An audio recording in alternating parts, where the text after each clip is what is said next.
together. We change the world.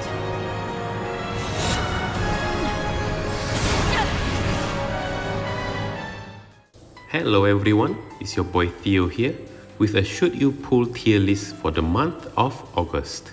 This tier list is just my opinion and is not a measure of character strength. Team building is the core of this game and we can make any unit work when properly set up. If you have a favorite, always go for them.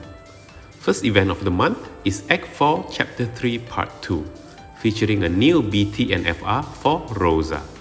Rosa's role is healer and support. Her FR comes with the following conditions.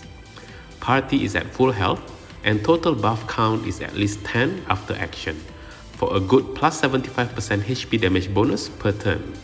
This can be quite useful as primary force time because of its generic conditions. With her BT, Rosa can perform an AoE follow-up attack after her turn finishes. She's a solid support character with no weaknesses. She has gauge charging through Prey, and if you are lacking a gauge charger that has an FR echo, Rosa will be a good pick for you. Generic FR is also always a very powerful and useful tool to have in our roster. Re-raise can be a situationally useful oopsie mechanic for when things go wrong. And at long last, Rosa can finally heal. She used to be a meme in the community because she only heals in cutscenes, but her healing is quite trash in actual fights. With her BT, her burst healing is now quite a beast. I placed Rosa in the You Decide tier. At the end of the day, she's just another decently good support. If your roster is lacking, or if you're worried about lockout content like Dare to Defy, then Rosa is going to serve you well. Next event is Dorgann's Lost Chapter, featuring new weapons for the father and son duo, Dorgann and Bartz. Starting with Dorgann, his role is an off-turn attacker. His FR remains the same as before, plus 20% when inflicting break, and plus 5% when using a win ability, with Dorgann himself getting plus 25%. This includes off-turn win attacks. There's also a bonus of plus 30% HP damage and HP damage limit up when used as primary force time. We can use this as primary FR, but only in teams that can proc at least 2 Dorgann follow-ups per turn. Otherwise, it's better to use this as an echo. His BT grants the party win enchant, and also resets the target's break status after Dorgann's attacks as long as his frame debuff is active. Now for his pros and cons. Dorgann-centric teams are now easier to build around with his BT. We will always get at least one image slash per turn. With some setups, we can even get multiple image slashes going off, and this is usually the core of Dorgann teams, getting multiple follow-ups by manipulating breaks. At the same time, I would consider this his weakness. Dorgann is a very selfish character in a sense that when he's put in the team, he needs to be the star. Other characters and calls are picked to boost his damage output by allowing him to trigger multiple follow-ups per turn. Without this diva treatment, Dorgann is just your average run-of-the-mill off-turn character. Despite calling this a weakness, it's a fun experience building a team for him and see your hard work pay off. As usual with elemental characters, Dorgann is locked to win, so check out the fight mechanics before bringing him in. Dorgann stays in the You Decide tier. While he has an extremely powerful game plan, his flavor of team building might not be for everyone. Next up, we have a new FR weapon for Bartz. Bartz is a support and win enchanter. His FR comes with the following conditions. Use a win ability and deal weakness damage for a total of plus 75% HP damage bonus per turn. A solid generic FR if you have nothing else better to use. When Bartz is in the party, he has the unique effect of reducing enemy win resistance from an aura effect. As long as Bartz is not dispelled, his global win enchant and imperil will stay active. Now for his strengths and weaknesses. He was quite painful to research. His only sell is that generic 75% FR, but with Rosa right before him, there's really no reason to fool for Bartz. His damage is low for current standards, even when compared to fellow supports. Because he's not in a good place this time around, I will have to stick him in the safe skip tier. Sorry, Bartz fans. Next event features the final tier of Dimensions and Transcendence, featuring a BT and FR for Setzer. He's a support and damage enabler, with the ability to neuter enemies with his Freeze Joker.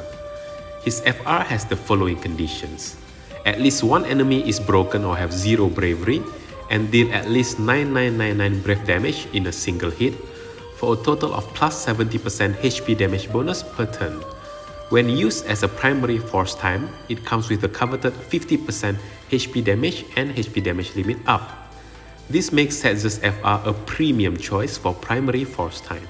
With Setzer in the team, the party has 70% chance to inflict maximum HP and brave damage from his BT and LD effects respectively. If you miss Quina, then Setzer will be an absolutely good pickup for your roster.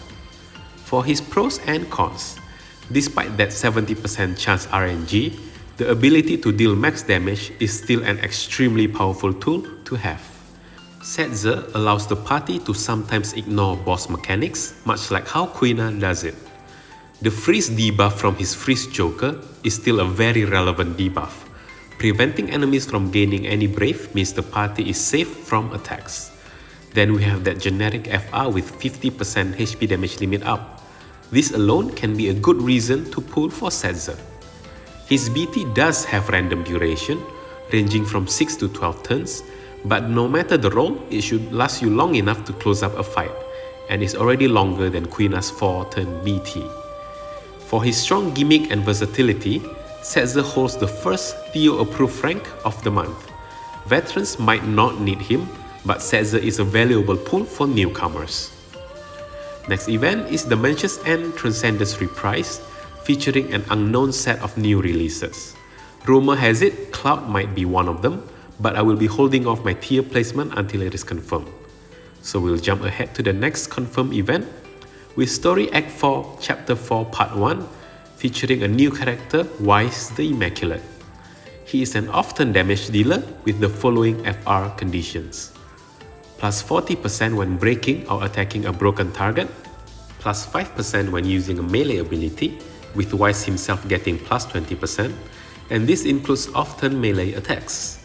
This is an okay FR to use as primary only if your team has a lot of off-turn melee attackers. Otherwise, it's better off using it as Echo. Weiss BT comes with a unique effect of adding 10% extra damage when the party is dealing capped HP damage, and this includes damage after force time bonus. So for example, if the character is doing 3 million HP damage per dump, then Weiss will add 300k to each of that HP damage. Simple but effective bonus. His BT weirdly also comes with absolute party debuff immunity, meaning this also includes immunity from guaranteed hit debuffs. Weiss is a very easy character to set up. He starts with all his necessary buffs, so we just need to activate BT on his first turn and his engine is ready to go. For his simplicity and effectiveness, Weiss belongs in the Theo-approved tier. Having him in the party will boost everyone's damage considerably. Next event also features 2 more FF7 characters, Reno and Vincent. Reno is a hybrid damage and utility character that enables his off-turn teammates. His FR comes with the following mix of off-turn and on-turn conditions: plus 20% after enemy turn, and plus 30% after enemy uses physical attack. So we can get up to plus 50% after every enemy turn. Then we have one on-turn condition of plus 20% when using a Thunder ability. This is a decent primary FR when used in an off-turn team. Otherwise, we'd want to use this as an Echo. Reno's BT unlocks an extremely powerful upgraded HP attack that will delay Reno by 1 turn after use, but the rest of his allies will be delayed by 2 turns. Self-delay is what we want when building an off-turn team. With Reno in the party, we can set up an off-turn combo where Reno delays the whole party to Kingdom Come with his BT phase, and we get to enjoy a long chain of counter-attacks. Pyramid also offers a one-time protection against attacks and debuffs. For his weaknesses, Reno himself doesn't provide the party with Thunder Enchant, but because this condition doesn't tick during off-turn, we can safely ignore the Thunder requirement and his FR will still work fine. And for someone that likes to operate in an often team, Reno sadly lacks an often attack himself. Reno is a Theo-approved character, but only if your roster is already filled with a good amount of often tanks and counter attackers. His gimmick is potent, but it can be dangerous if your roster does not have enough damage mitigation and counter attacks to support his gimmick. Next up is Vincent, a debuffer and range attacker with the following FR conditions. Attack a debuff target and deal weakness damage for up to plus 75% HP damage bonus per turn. When used as primary force time, it comes with the ever useful bonus of plus 50% HP damage and HP damage limit up. FR like this are premium as primary force time. His BT comes with the unique effect of preventing enemies from buffing. For his pros and cons, his FR is somewhat generic and it comes with powerful bonuses. Vincent doesn't enchant the party, so we will need to bring fellow enchanters or calls to enable the weakness damage requirement. The buff prevention effect from his BT can be extremely useful in some fights. Vincent's base skills have average damage, but they do come with high turn rates. During force time, do not press these buttons. Stick with his more powerful options of EX, LD or FR Echo. Vincent comes with 1 frame debuff and 4 generic ones. With his FR asking for 8 debuffs, it's easy to mismanage these debuffs and accidentally push off his elemental imperil, and we might end up gimping his force time. Do take extra care when picking calls and teammates to fill up these debuff slots. Now for his tier placement. Vincent holds a place in the You Decide tier. Force time is the strongest mechanic in this game, and Vincent comes with quite the premium FR. There is one more unknown lost chapter at the end of the month. I will release a community post of their tier placements when the event is confirmed. Now for my pool plans of the month. I'm a big fan of Dorgann, so depending on how my free pools go, I might just token his BT. I'm going after the FF7 trio, Weiss, Reno and Vincent. I have Reno's FR and Vincent's BT already maxed, so I'll be spending resources on Reno's BT banner for the missing gears. Setzer, I'm still conflicted. I don't really need what he's offering, but a generic FR with 50% HP damage limit up feels too good to pass. And that's it for the tier list. What is your pool plan for this batch? Let me know in the comments. If there's anything you disagree with, let me know as well. Thank you for watching and I'll see you in the next one. Bye bye!